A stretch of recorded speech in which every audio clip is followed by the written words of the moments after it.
much, Emily. So, let's get to it. So, Center for Environmental Policy has done research before on brownfields. This is just a brief overview. The biggest thing that we did was when I was a student many years ago, in 1999, we released the report that was the Brownfields Challenge. That was considered a landmark study and first looking at brownfield issues with regards to environmental justice and community participation issues. Since then, also while I was away at Florida International University, they did some stuff more looking at health indicators, working with different groups, some on campus and some off campus as well. And when I was looking for development lead, I was asked to come back here to lead a new project for Brownfields, which eventually turned into this Brownfields for Redevelopment to Revitalization. Then I decided to stay here after I came back here. Okay? And so this is the difference between what redevelopment means and what revitalization means. Redevelopment means let's just do the same thing we did before, including all of the past mistakes before. So for urban redevelopment, so it follows in the footsteps, as it says there, of past development models. It's focused on economics. It's top-down. When you look at things like social indicators and environmental indicators, they're considered secondary, if they're even considered at all. And as it mentions there, most importantly, it does not focus on the needs, concerns, and knowledge of the people who are most affected by what's happening in development. As opposed to that, we're trying to flip the switch and try to look more at revitalization. And for revitalization, we're really concerned about the social and equity considerations, not just what's going on with the economy. Now, so this is more of a holistic vision of the community, and it highlights the role of the community participating in what they envision for themselves in the future. Okay, and that's very different than past development models. So we want people to have a decision and to say in decisions that might impact them. And what we're trying to do in this particular thing was to focus on interconnecting environmental justice concerns, community participation concerns, and also the idea of sustainable development. Try to bring them all together because we think that they all work very well as a combination. Now, look at so I'm sorry, I gotta jump between different things because we have some pictures here that are in portrait rather than landscape.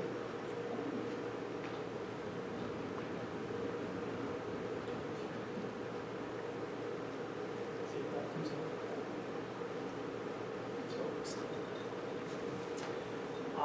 For brownfields in Delaware, first of all, let's go to what is not a brownfield. Maybe you've heard of things that are on the national priority list.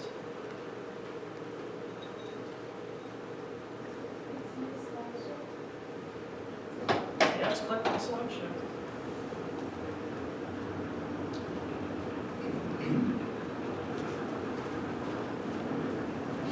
Yeah, sorry.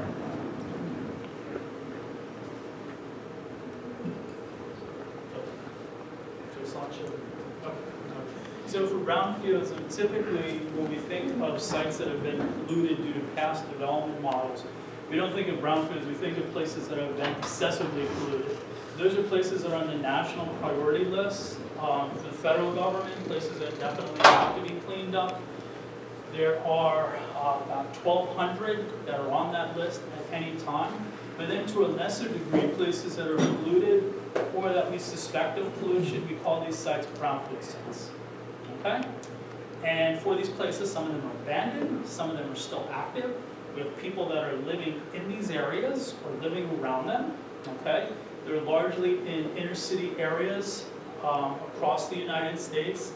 And for brownfields, the Environmental Protection Agency classifies that there are approximately 450,000 of them in the United States.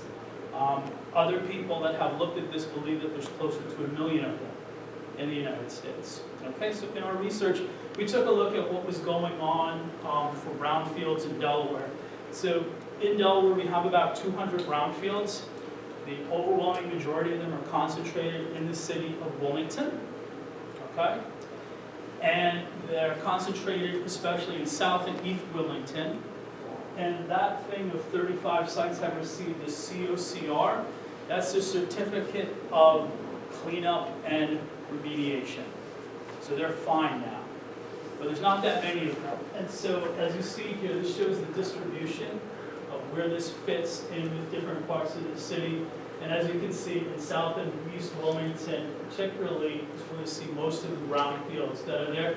And it's along the river, okay, which makes sense, because that's where most of the industry was in Wilmington at one point. Now for these brownfields, 20% of all land in Wilmington is classified as a brownfield, okay? Because of the fact that they have real contamination or suspected contamination. It's a problem with economic development. It's also a problem, obviously, with the environmental health of the people that are living in those communities, okay? So we find all that. Now, we think that this shows the socioeconomic situation in Wilmington and highlights the environmental justice, the sustainable development, community participation concerns. Now, this is some of the work that we did with respect to looking at things as census tracts. So we're comparing Newcastle County to the city of Wilmington as a whole, to the areas that have been cleaned up, to areas that are still considered brownfields. And what it shows is you can see the percentage. Overwhelmingly, the people that are brownfields areas have much higher rates of poverty, much higher rates of crime, less home ownership, largely higher degree of percent of houses that are female heads and female heads with children, a larger percentage of children under the age of 5 years old, and this is particularly a concern because we're talking about contamination largely affects the older and the younger folks. For race also, they're largely in minority areas as well. And we also looked at education and what we call participation opportunity index is something that you can find out by looking also at the census tract information.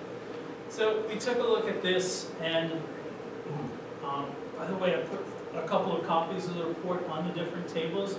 We have many visuals like this. This tries to superimpose all these things together.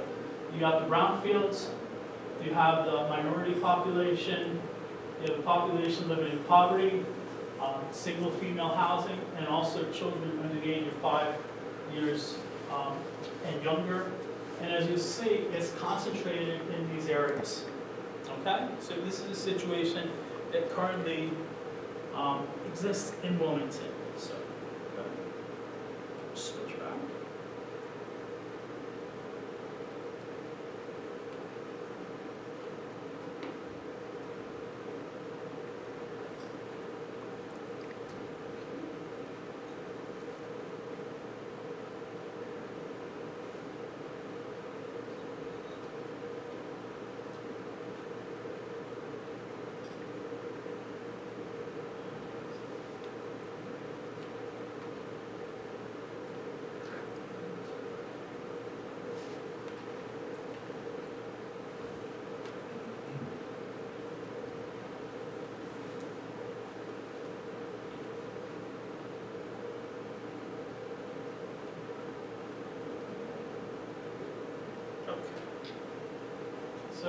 So the research that we did was we wanted to look at, we've done this before, so we say, okay, what can we learn from other places that have done this before? The EPA has given, by now, over $1 billion to help address brownfields issues throughout the United States.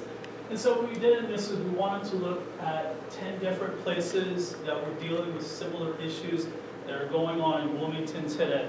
Much like Wilmington, Wilmington has gotten money from the EPA as a brownfields pilot project. All of these places also have gotten money. There are also places where there are EG, environmental justice concerns present, and they all share a similar industrial legacy to what happened in Wilmington. So they were once time industrial centers, and they no longer are also. So we wanted to look at these places. These are the cities that we selected for the study.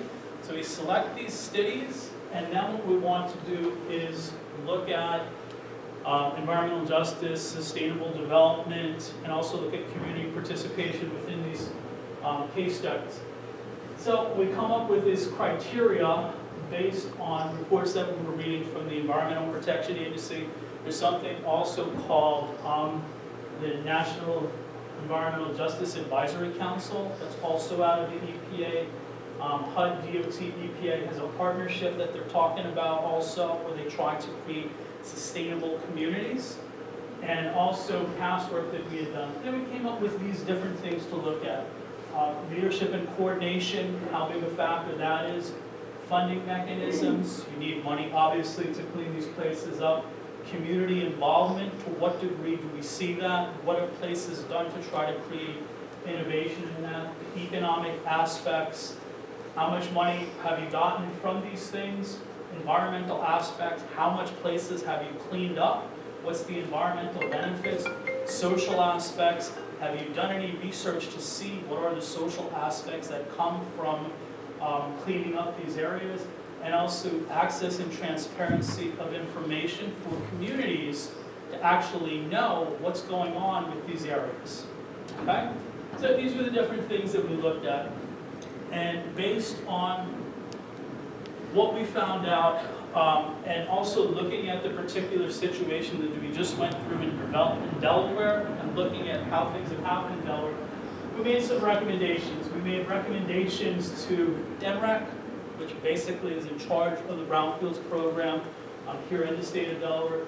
We made recommendations to the state itself of things that it should pursue. And then we also made recommendations to not just DENREC, but DEDO is basically the economic wing of the state, okay? And they're the ones that are trying to encourage people to clean up brownfields areas and to redevelop those areas. And also the city of Wilmington, obviously, since so many of these properties are concentrated within the city. And so just to go through, I'm not going to go through all of these, but one of the things that we found out was for DENREC, they needed to improve the transparency and flow of information to community residents.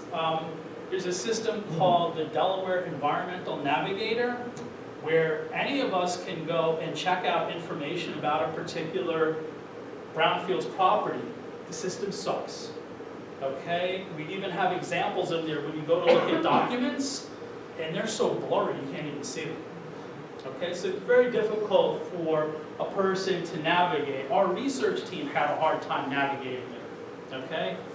So this is one of the things that we found out. Some of the things that Delaware should consider pursuing, we looked at in many of these examples, innovative mechanisms to help sustain community participation throughout the project.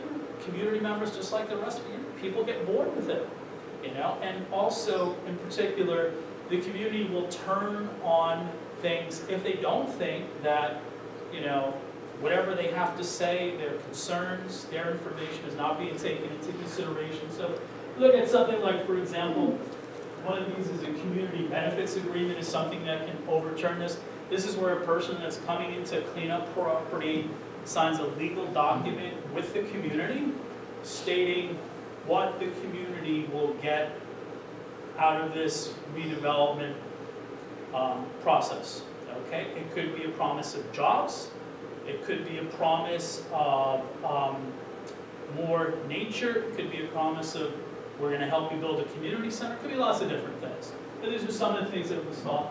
And some other things that went to the city of Wilmington. You know, one of the biggest parts of this is redefining success and successful outcomes towards brownfields revitalization. Right now, like the city of Wilmington commissions a study every few years to find out what are the economic benefits. And it looks at the success as just how have we increased property values? Have we created any jobs? Have we brought in more property taxes as a result of these activities? But there is nothing in there, there's no success, for example, on do any of those jobs go to the community? Okay, people actually live in the community. So these are some of the things that we pointed out with this. Now, another thing that community residents brought up to us, one of their main concerns was the situation with parks in Wilmington.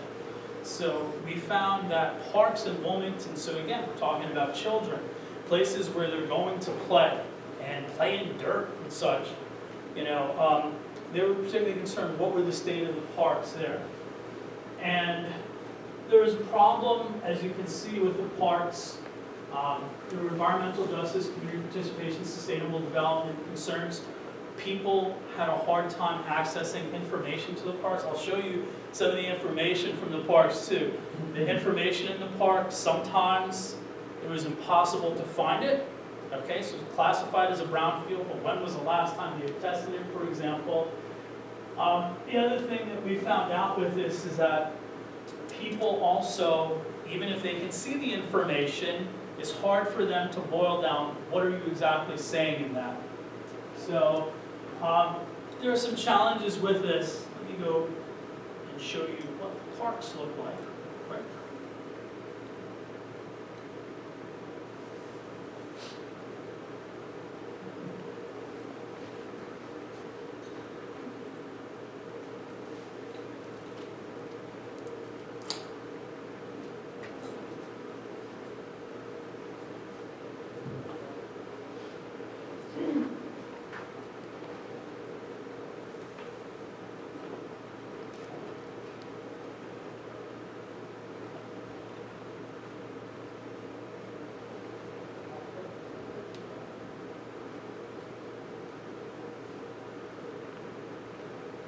So this shows parks in Wilmington, and also you can see that some of these parks are right on top of the brownfield site.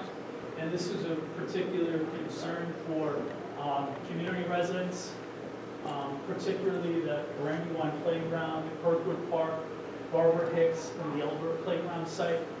So we went through the Dent Navigator to find out what we could find, and this is basically what we came up with. So we looked at the position of the park in relation to the brownfield sites. We looked at the most recent documents that DEMREC had supplied in terms of when it had looked at it. We looked at the site assessments and the site status. And some of these, unknown, okay? There had not been a test done recently, or they had not released the information from those tests. And you can also see that in many of those sites, the contamination to the soil and to the water exceeded what the EPA recommends that should be happening in those parks. Okay?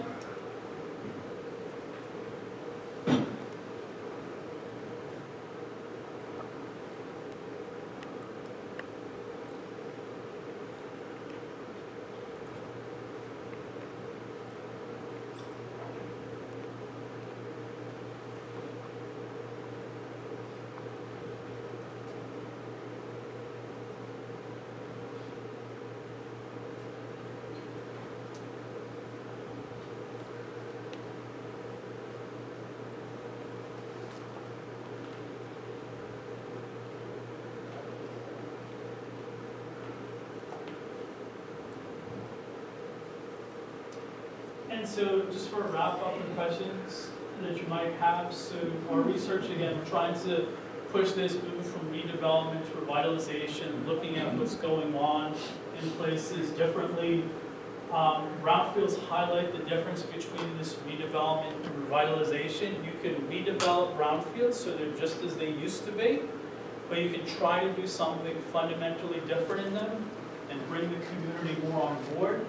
This also shows, we believe, the interconnection between the economic, the environmental, and the social concerns. All these things, we talk about sustainable development. We're trying to include all these things, looking at them at one time, not just emphasizing economic considerations. And we think that when we look at this, environmental justice, community participation, sustainable development, that they can be guiding principles of what revitalization has to be in the future, which is something we pushed for in the report.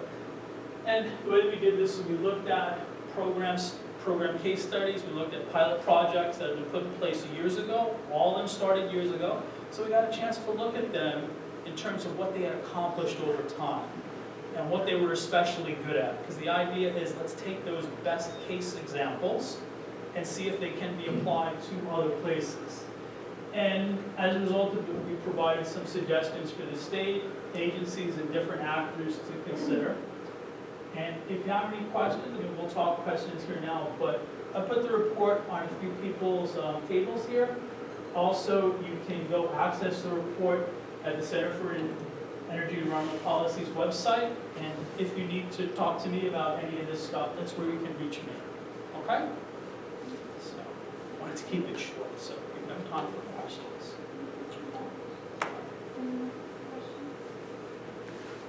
Yes, sir. How are we doing compared to our 10 comparative sites that you looked at? I'm thinking of what I'm originally from Vermont. Okay. Burlington, Vermont was on the list, and that's a city Yes. approximately the same size as Wilmington. Yes. So, for example, as a case study, how are we doing compared to others? Like that? There are pluses and minuses. This time around when we did, the first time around when we did our study, we talked to a lot more people that were living in the area that were actually going through the process. This time when we talked about it, because that's when it was all new, the whole Brownfields pilot projects, this time it was difficult to get a sense in a way of how people considered what was going on in their places as a success or not, because the people that had put the program in place back in the late 1990s were no longer there. And sometimes I'm talking on the phone to someone that just got put in charge and can't give me too much of a clue about it. But I would say that overall, Delaware has done a good job in leveraging the economic part. But I think there is a tension between DENREC and community residents to the level that you don't necessarily see it in other places. I will definitely say that there's definitely something different going on in Delaware with respect to that. DENREC has not been very welcoming of open arms to the community in the past. And I think that's something that they're trying to get around. For example, there is a Brownfields advisory group within DENREC, and one of the members of our team would go to the meetings where they would discuss Brownfields issues. Okay, DENREC would have these meetings in Lewes, Delaware. How are the people from Wilmington getting there? You know, there were no community residents that ever went to those meetings. Okay, the only groups, a few environmental groups, largely retired people would go to meetings. Also, the meetings were held on Thursdays at like 1 o'clock in the afternoon when some of us might have jobs or something, you know. So these are some of the issues that come up with it, you know. So and we pointed this out to them, you know, to operationalize some of this to include greater community involvement. But if you do enough research, you realize that often what happens with the research is you do it and it gets put on the shelf for a few years, and then a problem happens and they go, wait, why did we get this problem? Then they dust off the research, you know, and they say, oh, look what these people said years ago that should have been done. From the first report that we did in 1999, later on some of it was taken into consideration, but they took it into consideration because they wanted more Brownfields money. And they needed to take it into consideration because it had already been pointed out to the city of Wilmington and the state that they weren't having enough community participation at that time. Okay, so, and that's one of the reasons why we wanted to do this study, was to take a snapshot. Okay, what's changed in 15 years? And unfortunately, some of the concerns, you know, that were raised earlier were still there. And the big thing is now, though, we see evidence of places that are trying to operationalize environmental justice, sustainable development, and community participation through set rules and procedures. And so that's what we were trying to do in some of our recommendations. Not just say you're going to do this, or like have a meeting or two, but operationalize it so that it's going to exist further down the line. You know, like for example, some communities, in some places they actually look at, they have numbers on how much land has been saved or recaptured. Okay, Delaware did not have numbers for that. Okay, they had numbers for all the economic aspects. and they were excellent at that, but for some of the social and more environmental aspects, they didn't necessarily look at that. So these are some of the things that we were pointing out to, at the time.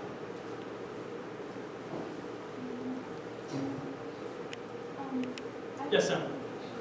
So it sort of goes along with that, but do you think that there's a greater problem than with how people are living in these locations are more unaware of the problems, or it's the more participatory problems, where do they know about them, do you think, or is it more that it's just the board when it happens?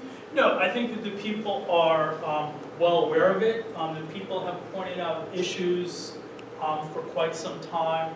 It's particularly an issue with some of the brownfields issues, like it comes up at different times, like there are flooding that happened in the city of Wilmington, and that's, climate change puts another picture on this, because the contaminants that are in the ground, they're going to go to different places then too. But the people are aware of it, and I would say it's more that the people are tired of dealing with what they consider to be apathetic regulators.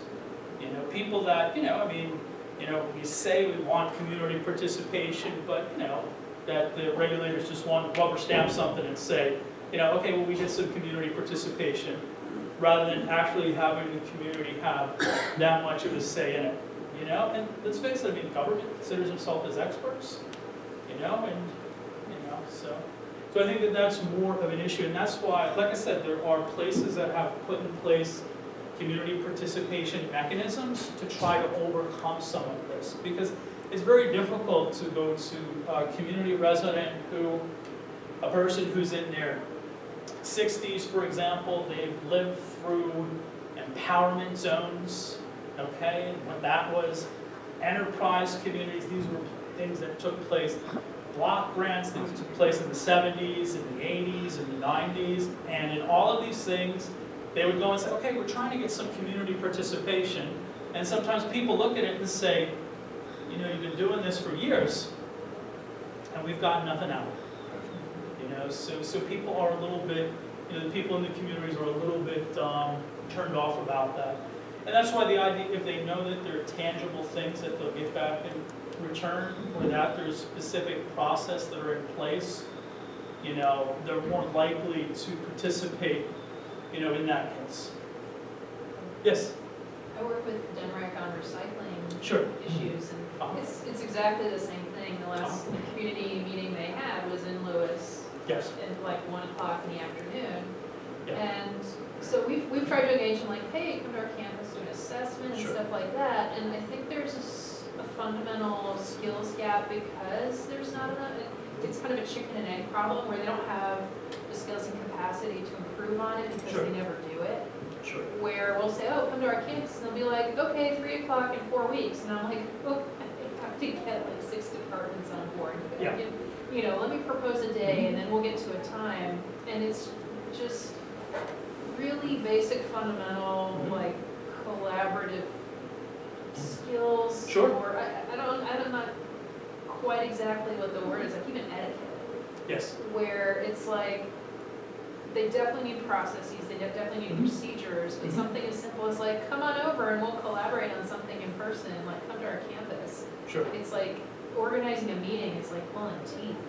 Well, and I think that part of it is Denrec has been raked over the coals by the EPA for certain things they've done in the past. And I think they're somewhat wary of getting involved with some of this. And if you go to the state agencies too, like Denrec, the people that are in Denrec have been there for a very long time. Okay, not a lot of new hires necessarily in places like that. So it's a pretty closed community. Like, for example, when we were looking at this for the Brownfields, there was a particular person that was involved as a community liaison person that had no interaction with the community.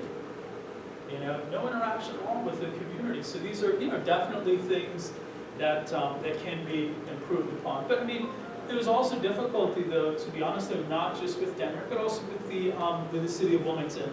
There used to be a person, Emery Graham, who used to be Brownfields coordinator for the city of Wilmington many years ago.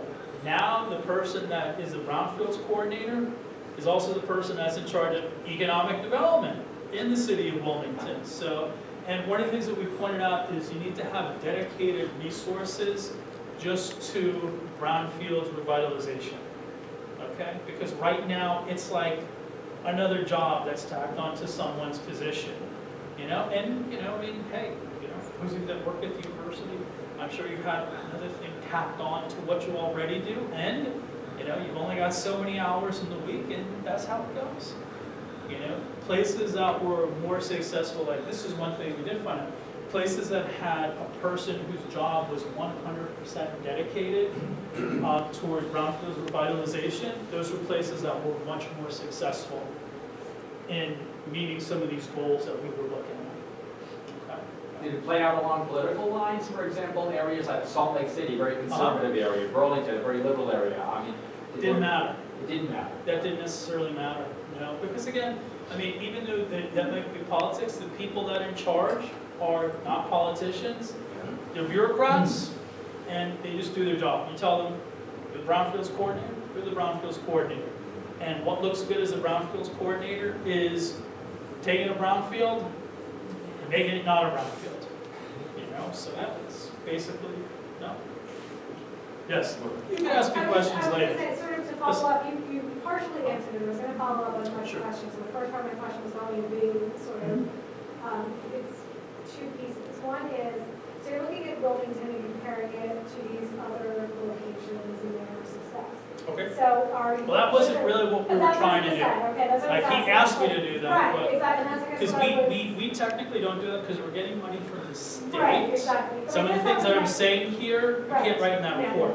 yeah. So, And sure. so that's, I guess that's what one of my questions is, you know, you're surveying, you're Yes. assessing how successful other cities have been in implementing, states have been in implementing the brownfields revitalization. Not necessarily, even then, Okay, I'm not looking at how successful, I'm looking at for different things. okay, Different states are successful at different things. okay. But when you do a report like this, also, you know, you don't want to upset the people that you're asking for information. Right. So like, there's a scale when we look at all of these in terms of, thank you.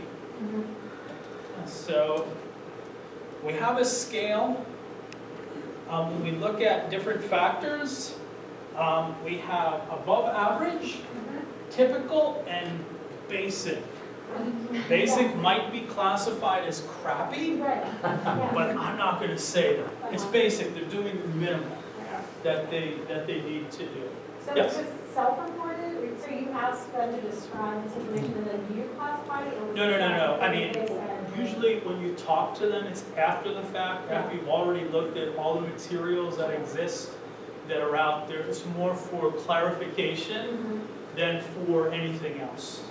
Okay, much more for clarification than for anything else. I'm just sort of wondering, you know, how you built, you know, what you were,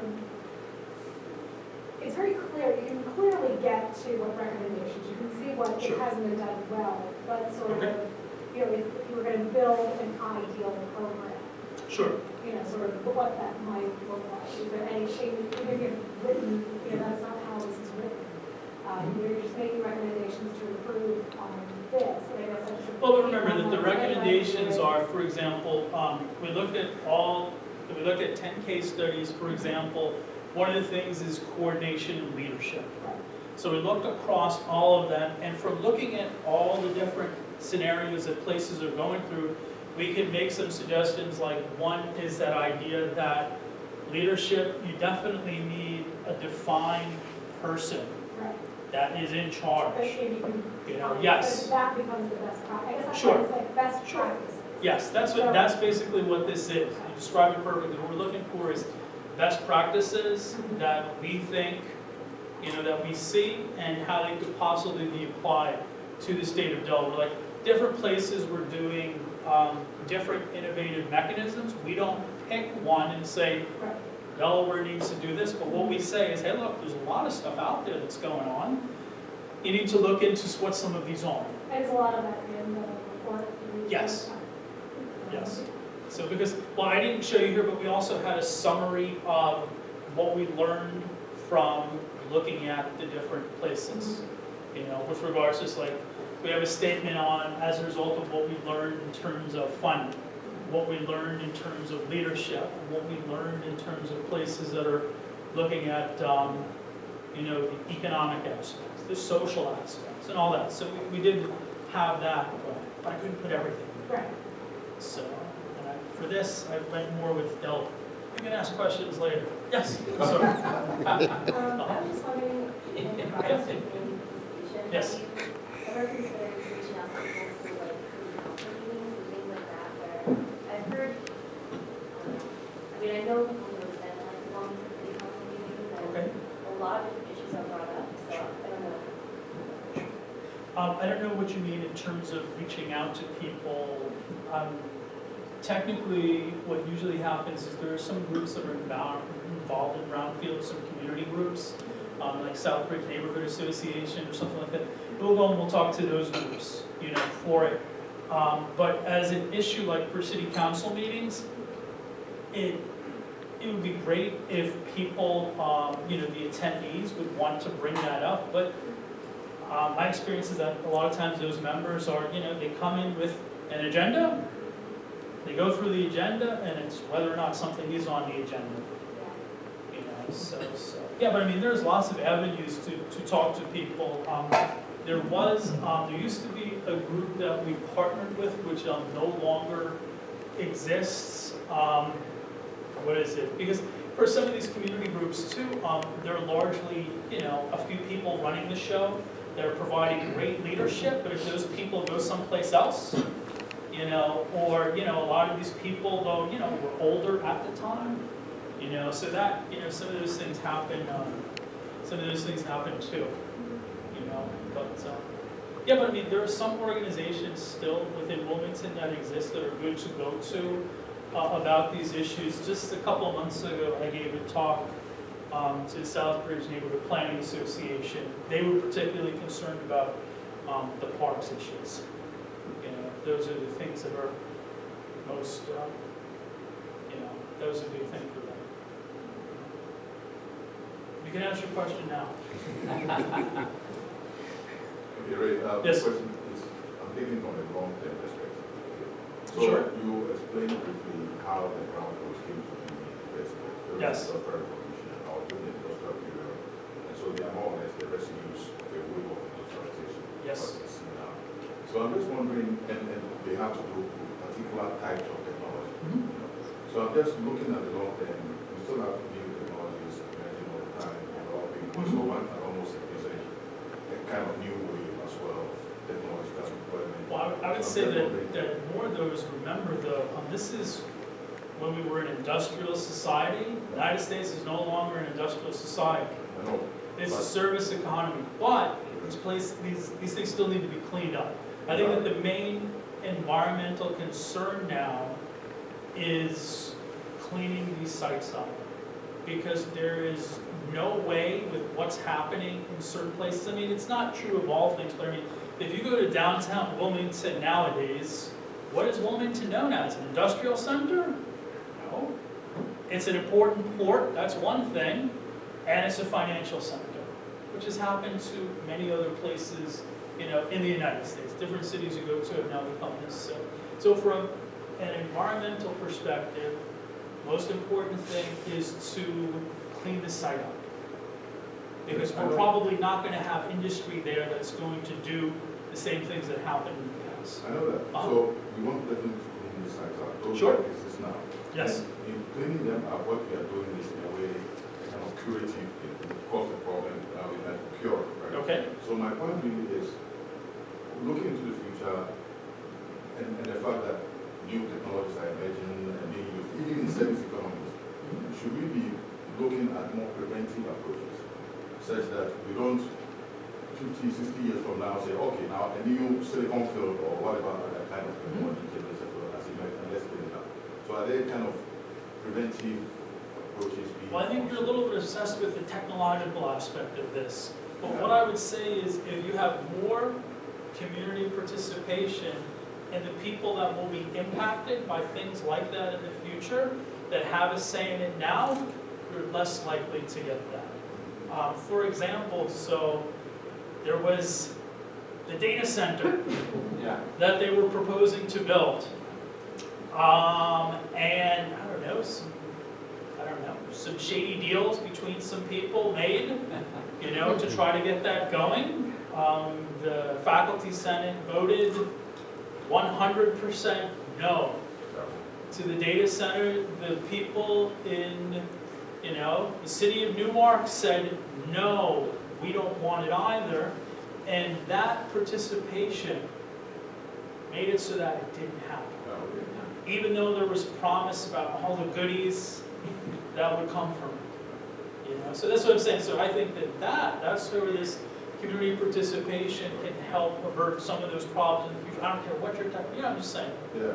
I think that's more important than the technological aspect. Yes? Along those lines, I'm very interested in talking about the communication, because the community can't participate if they're not aware of it. And that's why Yes, a lot sure. of what's going on is, Sure. by, for whatever the actors are, whatever the motivations, DenRec planning, Yes. meetings the wrong time of Yep. day might be by chance or by ineptitude or something more devious, but communicating. And so what I'm thinking about is, this is beyond this, but Yes. spurred by this, is looking at more. And I guess what I'm thinking about is, I live up in PA, Okay. and, the trucks come in and they start digging a hole, and we say, what's that? And they say, well, that's the natural gas pipeline. What? Okay. Like, Sure. when did that happen? And the strange thing about that is knowing about the Dakota pipeline and the community action there, Sure. which of course now has negative press as well as Sure. positive press, but where communities actually act and sort of broadening this, not just to Sure. brownfields, which of course are longer term issues. It Sure. takes longer to clean up a brownfield, but so that Fracking exacerbates can be it. creating new brownfields, Yeah. certainly. Exactly. Yes. So sort of No. thinking through that along the Yep. same lines, that just sort of looking at how, I guess more really question community organization or any issue. Well, I think remember, in the issue of, we've got a student that's doing research right now on fracking, and Pennsylvania is an interesting case, because in Pennsylvania, it doesn't matter what the local community has to say. The state laws override whatever the community wants to do with regards to fracking. So in that particular example, you'd have to make a change at the state level to get the legislature to change the legislation that is currently on the books, which makes it easy for fracking to occur. In that particular case. With brownfields, it's somewhat different, because remember that for this, you do have to have some sort of community input, at least for what many states have adopted and many localities have adopted, is the EPA language that there must be community participation involved. But again, it's a question of how real or not is that participation. Okay, like when you were applying for a pilot project, you had to have community partners. Okay, and one of the things that we were able to persuade back in the late 1990s is that Wilmington, in applying for a grant, they had to allocate money that went to the community for their full participation in it, which is something, because when for these DenRec meetings, everybody in DenRec that's sitting down at the table, they're being paid to be there, so they're being paid to be there for their interests and stuff, and so you can give money to the community so that they can organize, something more collectively, and part of the money that was given in Wilmington at that time was to raise awareness and education on these particular issues. So the only thing I can say about it, there's a reason why I'm not in government anymore. I'm in academia. So, but I mean, it's tough. It is tough, because you're right. I mean, how do you know if the community participation is real or not? And what I would say is, a lot of time we just judge what was the outcome. And then we go back and we say, how did that outcome come about? As a result of it. And there are other cases where the community, maybe it was guided by, a person who is a Brownfields coordinator who just had a certain idea, you know, but yeah, I mean, there's different aspects, there's no one set winning formula for it, but again, what we're looking for were for just best practices that could be applied, you know, to this particular case, and you know, maybe in other places too, because in the report also, there's a huge section on Delaware and Brownfields and some of the community mistrust. You know, we had to very much, you know, it took a long time to write those reports without upsetting any of the partners that are involved. You know, there's certainly some apathy going on, but there certainly is reasons for the apathy. You know, there's certainly reasons for distrust that exists too. You know, and it's very hard to try to get around those. You know, I mean, just because you name some person as the Brownfields Point community person, what does their job entail to do that? You know, so things like this. So we're really trying to emphasize the processes and the procedures, you know, that can have. So the whole idea is you want to operationalize what community participation is. Don't just say community participation, operationalize what is it going to mean, okay? So you talk about sustainability, okay, you know, operationalize what is sustainability going to be. I can tell you one thing, building that data center, that was not operationalizing sustainability, you know? So you know, different things going like that. So those are some of the things that we're talking about, some of the things that we're pushing for in this.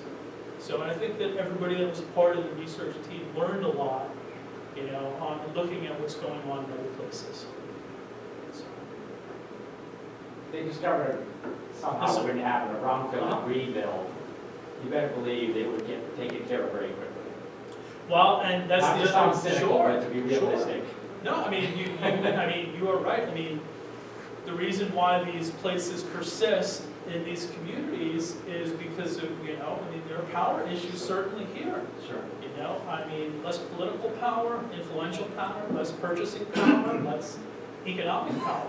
You know, certainly for that, and also, you know, misrepresentations, I would say, by, you know, for government officials, the belief that if you just have jobs that go to a place that people are just going to be happy about that, that wasn't necessarily the case for some communities. Yeah. So, yeah. So, anything else? Okay. If anybody wants to, you can take those reports, feel more than free. You can also access it online if you want to be especially green, you know, so you can go and access it online. If you want to send me an email, I can just send you a copy of it also. Tons of files about this stuff.